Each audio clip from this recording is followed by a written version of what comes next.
Mga payo ng Biblia. Mga payo ng Biblia kasama si Brother Eli Soriano.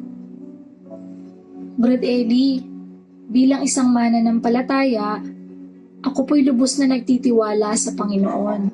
Kaya lang po minsan, kapag may nangyayaring mga circumstances sa aking buhay, ako po'y nakukonfuse.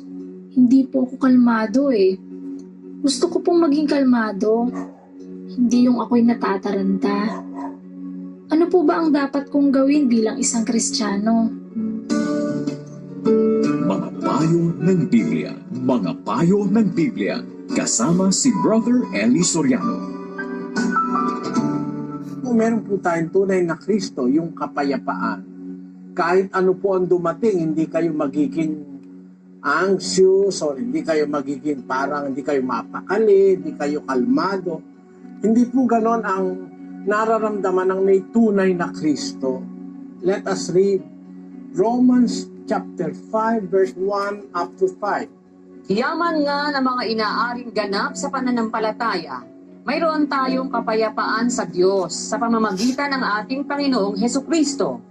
Sa pamamagitan din naman niya ay nagkaroon tayo ng ating pagpasok sa pamamagitan ng pananampalataya sa biyayang ito, na diyan ay nagsisilagi tayo at nangagagalak tayo sa pag-asa ng kaluwalhatian ng Diyos. At hindi lamang gayon, kundi naman nangagagalak tayo sa ating mga kapighatian, na nalalamang ang kapighatian ay gumagawa ng katiyagaan. Pakita mo yan, kapatid. Ang sabi ni San Pablo sa mga tunay na Kristiyano, meron tayong kapayapaan sa Diyos sa pamamagitan ni Kristo. At sabi niya, sa pamamagitan ng pananampalataya, nagkaroon tayo ng pagpasok sa biyayang ito, dun sa kapayapaan. Nagkaroon tayo ng kapayapaan sa pamamagitan ng pananampalataya. Na diyan naman nagsisilagi tayo. At nagagalak tayo dahil sa pag-asa sa kaluwalhatian ng Diyos. Hindi lang gayon, kundi naman kahit nasa kapighatian, nagagalak pa rin tayo. Pagka merong kapuntunay na Kristo, kahit na usigin ka, mapighati ka, kung ano man ang dumating sa buhay mo, hindi ka parang natataranta o hindi ka kalmado. Kasi nasa iyo nga yung kapayapaan, yung Kristo. Kasi yung Kristo po, kapayapaan yun eh. Pag meron kang Kristo sa buhay, pag dumadating ang tribulation, nagagalak ka pa eh. Bakit kayo hindi kalmado? Ba't kayo? Kasi wala po kayong natatanggap na tunay na diwa ng kapayapaan na galing kay Kristo. Basahin po natin ang 14:27 ng Juan. Ang kapayapaan ay iniiwan ko sa inyo. Ang aking kapayapaan ay ibinibigay ko sa inyo. Hindi gaya ng ibinibigay ng sanglibutan ang ibinibigay ko sa inyo. Huwag magulumihanan ang inyong puso, ni matakot man. Tingnan nyo, pag may kapayapaan ka, hindi ka magugulumihanan, hindi ka rin matatakot. Alin yung kapayapaan? Yung kapayapaan ko, binibigay ko sa inyo, sabi ni Kristo. Hindi gaya ng ibinibigay ng sanlibutan ang ibinibigay ko sa inyo. Yun ang nakikita ko po, to be honest and to be frank with you.